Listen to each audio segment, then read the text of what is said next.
अब ये धतूरा, धतूरे की जो डंडी है, ये डंडी एकदम सीधी नहीं रहती है। डंडी हमेशा, कोई भी धतूरा होगा, धतूरे की डंडी थोड़ी सी मुड़ी हुई होगी, थोड़ी सी मुड़ी रहती है। प्रत्येक धतूरे की डंडी मुड़ी रहती है।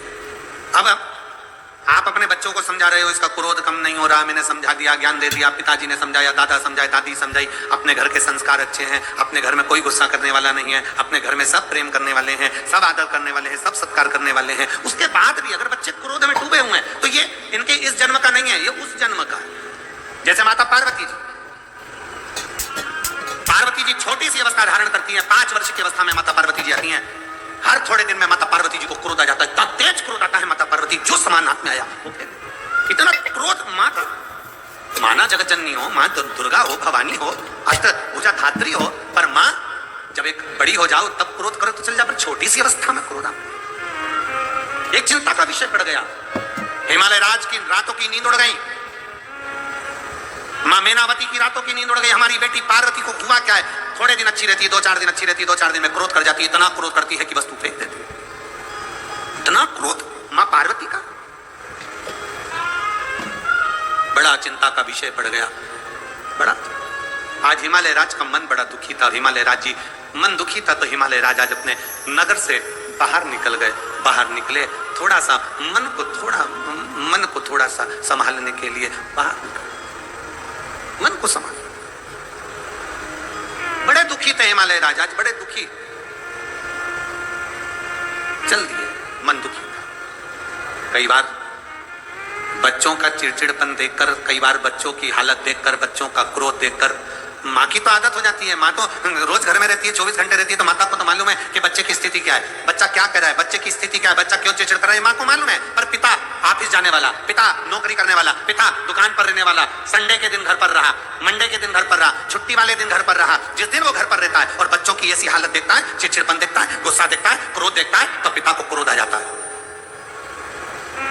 पिता का मन दुखता है, पिता का हृदय दुखता है, पिता का दिल रोता है कि मेरे घर में मेरी पत्नी अच्छी है, हमारे संस्कार अच्छे हैं, मेरे माता पिता अच्छे हैं, मेरे भाई बंधु अच्छे हैं, फिर ये बच्चों में ये गुण कहां से आ रहा है, स्कूल अच्छा है, टीचर अच्छे हैं, फिर बच्चों में ये चिड़चिड़पन कहां से आ रहा है, ये गुस्सा कहां से, ये कहां से आया।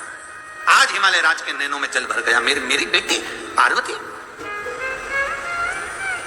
और मेरी बेटी पार्वती जी की ये दशा, मेरी बेटी पार्वती की ये दशा। नैनों में जल भर गया। हिमालय राज बाहर निकल गया। आज भवन से बाहर निकले,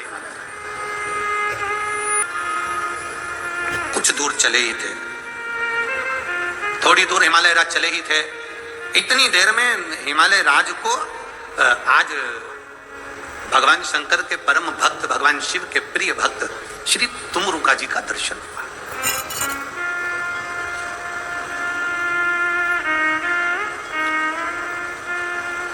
ये बड़ी सुंदर कथा है। जरा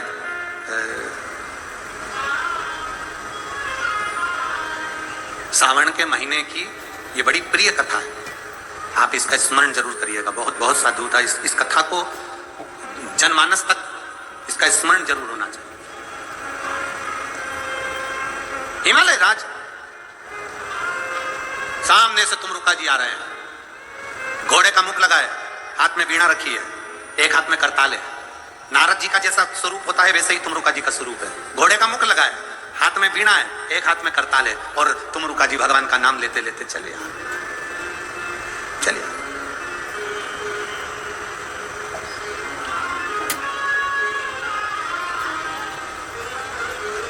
हिमालय राज ने जो तुमरुका जी को देखा, तुमरुका जी को देखते ही हिमालय राज ने तुरंत उसी समय, उसी पल, उसी घड़ी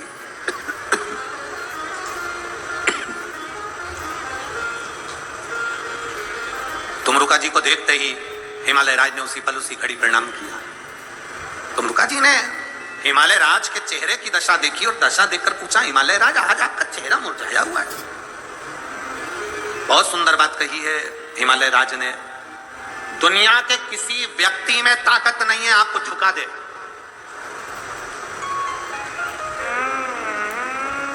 दुनिया में कोई ऐसा पैदा नहीं हुआ जो आपको तोड़ दे। दुनिया में ऐसा कोई पैदा नहीं हुआ जो आपको झुका दे, आपको तोड़ दे। व्यक्ति झुकता है और टूटता है तो अपने घर से टूटता है, नहीं तो दुनिया में किसी की सामर्थ्यता नहीं। कोई कितनी भी गाली दे कोई नहीं झुक सकता, कोई कितने भी तानी रहे कोई नहीं झुक सकता। सबसे ज्यादा व्यक्ति टूटता है तो अपने घर से टूटता है, सबसे ज्यादा झुकता है तो अपने घर से झुकता है। दिन भर घर के लोग बैठकर अगर टॉर्चर करेंगे, दिन भर घर के लोग बोले जाएंगे बोले जाएंगे बोले जाएंगे, उसने ऐसा कर दिया, उसने वैसा कर दिया, उसने ऐसा कर दिया, उसने वैसा कर दिया, तो घर में रहने वाला व्यक्ति सबसे ज्यादा टूटता है। बच्चे ऐसा, बच्चे वैसा, पत्नी ऐसी, परिवार ऐसा, कहीं पत्नी टॉर्चर कर रही, कहीं बच्चे टॉर्चर कर रहे, कहीं भाई टॉर्चर कर रहा, कहीं बहन टॉर्चर करे, कहीं माता पिता टॉर्चर करे, कहीं बंधु भाई टॉर्चर करे, कहीं रिश्तेदार टॉर्चर करे, तब व्यक्ति टूटता है। दूसरे में दम नहीं कि तुमको तोड़ दे, दूसरे की सामर्थ्यता नहीं कि तुम्हें झुका दे। घर के लोग जब बार बार करते हैं तो फिर झुकना पड़ता है। किसी के भीतर वो सामर्थ्यता नहीं है। हिमालय राज जैसे शिखर को, हिमालय राज जैसे पर्वत को, हिमालय राज जैसे राजा को, जो हिमालय का भी राजा है पर्वतों का भी राजा है, उसको कोई दूसरा नहीं तोड़ पाया। घर के बच्चों की दशा देखकर बार बार स्मरण देखकर टूट गया। एक बाप दुनिया में शेर है, एक पिता सारी दुनिया में राज्य करना जानता है, भले एक पान की दुकान चलाता हो, भले पानी का काम करता हो, चाहे एक साइकिल पर कपड़ा सामान बेचता हो, पर उसमें वो बल है कि वो दुनिया से लड़ सकता है। पर जब वो घर में आता है ना, और घर में पत्नी बच्चे और परिवार मुंह फुला कर रहते हैं, उनके चेहरे की दशा अच्छी नहीं रहती ना, वो दुनिया से जीत सकता है पर घर में आके हार जाता है। एक व्यक्ति घर में आकर हार जाता है। और मेरा निवेदन है घर के बच्चों को, मेरा निवेदन है घर की पत्नी को, घर में रहने वाली मेरी माताओं को, मेरी बेटियों को, मेरी जीजियों को, मेरा निवेदन है मेरे घर के बेटा बेटियों को, तुम्हारा बाप तुम्हारा पिता जब दिन भर थक कर काम कर कर जब अपने घर में आए ना, तुम्हारा चेहरा मुसद्दी लाल जैसा मत, ये तुम्हारा चेहरा मुरझाया हुआ नहीं होना चाहिए। बेटी की दशा देखी बाप रो देता है, बेटे की दशा देखी बाप रो देता है, पत्नी का दशा देखी बाप रो देता है, घर के लोगों की दशा देखी बाप रो देता है, उसके चेहरे की प्रसन्नता चली जाती है।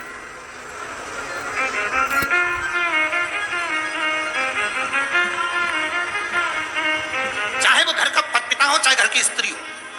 घर की नारी भी एक ऐसी है, सबसे भिड़ लेगी, सबसे लड़ लेगी, सबसे झगड़ लेगी, अच्छे अच्छे को जवाब देकर आ जाएगी, और वक्त पड़ गया तो दो चार घर के भी आ जाएगी, वक्त पड़ गया तो दो चार घर के भी आ जाएगी घर की स्त्री।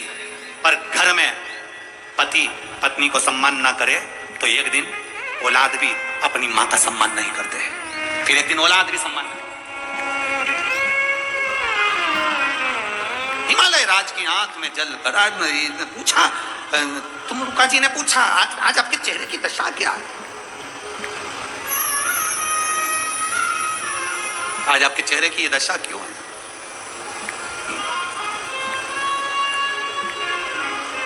हिमालय राज कहते हैं मेरी बेटी को नहीं समझ में आता कि थोड़े दिन अच्छी रहती है, थोड़े दिन में क्रोध कर जाती है, गुस्सा कर जाती है, बहुत चिड़चिड़ करती है, करूं क्या?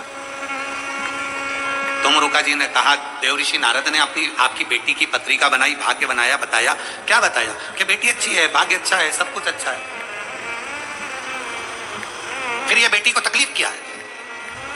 तुम रुका जी ने कहा पूर्व समय का कोई ग्रह ऐसा होता है, पूर्व समय का कर्म ऐसा होता है जिसकी याद बनी रहती है, तो हर थोड़े दिन में वो याद आती है तो व्यक्ति चिड़चिड़ा हो जाता है। तुम्हारी बेटी के साथ भी यही क्रम है। पार्वती अभी 5 वर्ष 6 वर्ष की है और अगर इतना क्रोध कर रही है, इतना चिड़चिड़ कर रही है तो जरूर पूर्व समय का अनुमान होगा। तुम रुका जी ने कहा मैं आपकी बेटी के दर्शन करना चाहता हूं। बेटी के दर्शन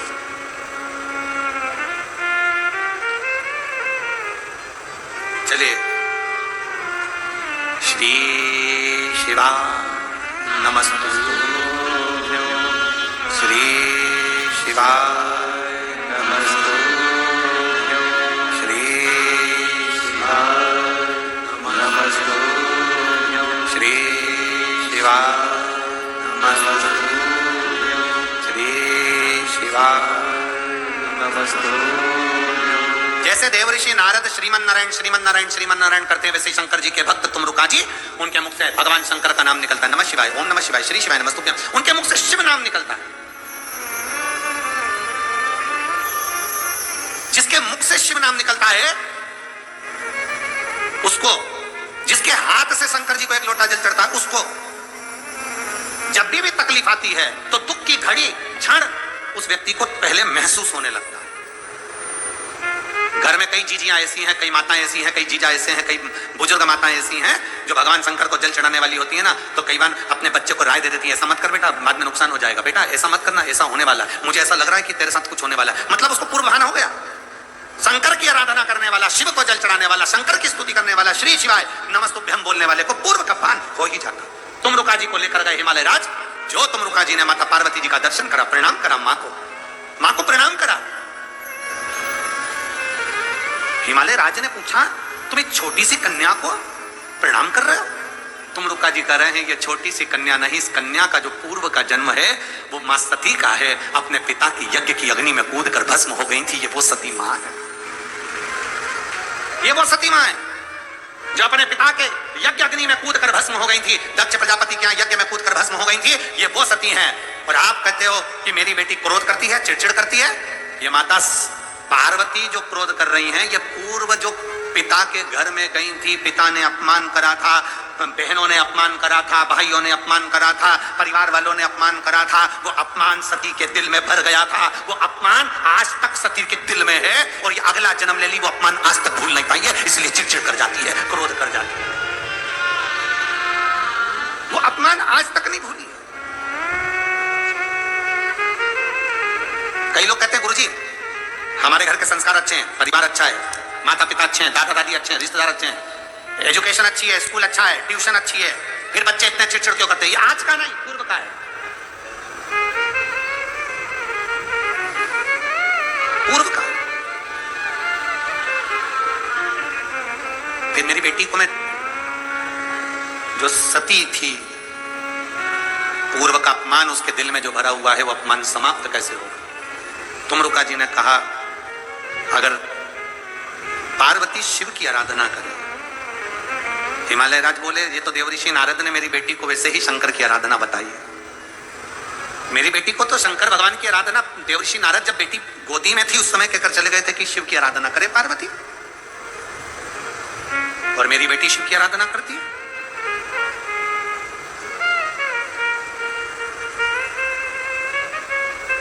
अगर तुम्हारी बेटी शिव की आराधना करे और आराधना करते करते करते करते करते करते श्रावण का महीना आ जाए, और श्रावण के महीने में अगर मान लो भूल से भी शिवरात्रि पड़ जाए, भूलवश भी शिवरात्रि पड़ जाए, और यदि प्रथम पहर के पूजन में पार्वती अगर एक शिव की आराधना करते करते भगवान शंकर के नाम को पुकारती हुई शिव की पूजन कर ले, शिव की पूजन आराधना कर ले, भूलवश भी श्रावण के महीने की शिवरात्रि पर भूलवश भी अगर पूजन कर ले, तो फिर वो पार्वती जो पूर्व का उसका अंदर जो सती के समय का अपमान भरा हुआ था, वो सब भूलवश भूल जाएगी और पार्वती शंकर की आराधना में इतनी डूब जाएगी कि शिव उसको दर्शन देने के लिए आ ही जाए।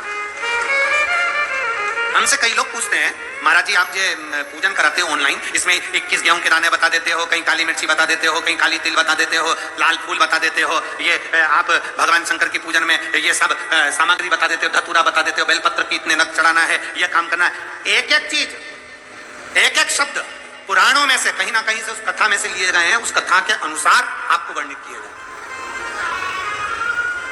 एक धतूरा, उस धतूरे को भी आपको कहा शिवरात्रि के दिनों। फिर निवेदन करूंगा, जिस घर में बच्चे चिड़चिड़ कर रहे हो, बहुएं चिड़चिड़ कर रही हो, परिवार में कहीं क्लेश बना हुआ है, जब आप 2 अगस्त को शाम को 7 बजे शंकर भगवान का शिवलिंग बनाकर ऑनलाइन बैठो पूजन करने के लिए, आपके नगर के कोई पंडित, कोई ब्राह्मण, कोई गुरुजन आपके साथ बैठे हों, वो पूजन करा रहे हों, और अगर कोई ना मिले तो आप स्वयं टीवी के माध्यम से, मोबाइल के माध्यम से जब ऑनलाइन पूजन कर रहे होगे, उस जगह पर आपकी पूजन की सामग्री में लिखा है, एक जम के बोलो धतूरा, एक धतूरा लिखा है।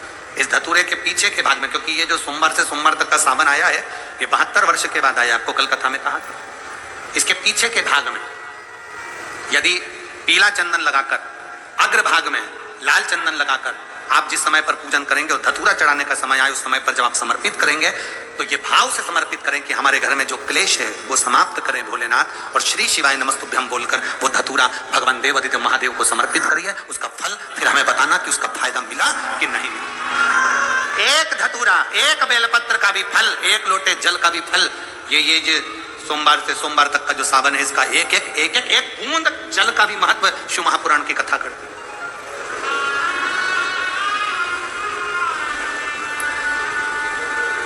किसी ने कल के पत्र में था कि गुरुजी का मन है, पत्नी का मन है, सब एक साथ पूजन करें, एक शिवलिंग बना ले, उसकी पूजन कर ले, जैसा तुम्हारा मन करे। और 2 अगस्त को शाम को 7 बजे प्रथम पहर में, प्रथम पहर की पूजन में करो। और फिर एक बात याद रखना, 12 महीने अगर शिवलिंग बनाते हो, प्रदोष को शिवलिंग बनाते हो, सोमवार को शिवलिंग बनाते हो, बाकी के महीने में तुम शिवलिंग बनाते हो, तो उसको रात होने से पहले विसर्जन करना पड़ता है। अगर बाकी के समय शिवलिंग बनाते हो तो रात होने से पहले विसर्जन करना पड़ता है। पर जो शिवरात्रि है उसको क्या कहते हैं? शिवरात्रि। मतलब पूजन भी रात्रि को होना है, अनुष्ठान भी रात्रि को होना है, विसर्जन भी रात्रि को होना है, संपूर्ण। अगर 4 पहर की पूजन कर रहे हो तो 4 पहर का विसर्जन होता है। 4 पहर का पूजन होने के बाद फिर सुबह सुबह जब ब्रह्म मुहूर्त हो तब आप जाकर विसर्जन करो, वो शिवरात्रि। पर आप जब 1 पहर का पूजन कर रहे हो, मतलब शाम को 7 बजे पूजन कर रहे हो, तो शंकर जी का विसर्जन भी रात्रि को ही कर देना। शिवरात्रि है इसलिए। बाकी के समय पर अगर शिवलिंग बनाओगे तो रात होने के पहले विसर्जन करना पड़ता है। पर शिवरात्रि की पूजन कर रहे हो तो रात्रि को भी पूजन कर रात्रि को भी विसर्जन कर सकते हो। शिवरात्रि है इसलिए। अब विसर्जन करने कहां जाओगे? पानी गिर रहा है बहुत तेज, नदी नाले फूल हो रहे हैं, तालाब बावड़ी फूल हो रही है, कहीं नहीं जाना। अपने घर के बाहर एक बाल्टी में, एक तसले में पानी भरकर रखो और घर के बाहर शंकर भगवान को अपने सिर पर लेकर घर के बाहर निकलो। बड़े आनंद के साथ में, ढोल नगाड़े के साथ में, थाली बजाते हुए, घंटी बजाते हुए, हर हर महादेव बोलते हुए, बोल बम बोलते हुए शिव जी का विसर्जन। कहीं मत जाओ, घर के बाहर एक तसले में पानी भर लो, उसमें विसर्जन। जब वो पानी मिट्टी गल जाए तब किसी पेड़ में, किसी वृक्ष में उसको डाल दो। कहीं जाने की जरूरत नहीं। नदी नाले पानी के समय में फूल जाते हैं, बहुत पानी भरा रहता है, ध्यान रहे, पता नहीं मिट्टी चिकनी होती है, स्मरण। तो घर के बाहर, अपने घर के बाहर उसका विसर्जन। और शंभु शरणे मांगू घड़ी रे, दुख का दया करीन दर्शन। हिमालय राज से कह दिया तुमरुका जी ने, अनुष्ठान पूजन करे, मां पार्वती शिव की आराधना करे। मेरे छोटे छोटे बच्चों से निवेदन है, बेटा बेटियों से निवेदन है, सब भगवान शंकर का भजन करो। शिव की स्तुति चले।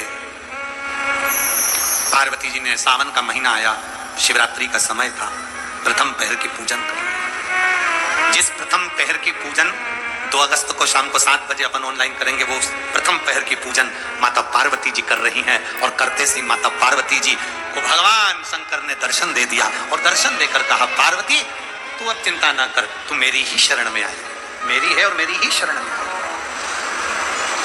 क्यों चिंता। और अब सौंप दिया इस जीवन का सब भार तुम्हारे हाथों में, हे हार तुम्हारे हाथों में और जीत तुम्हारे हाथों। शिव स्तुति में डूब गई पार्वती मैया। समय आता है भगवान माता पार्वती जी और भगवान शंकर का जो मंगल विवाह हुआ था, भगवान शिव और पार्वती जी के मंगल विवाह के अनुकूल उनके घर में सुंदर गणेश जी महाराज का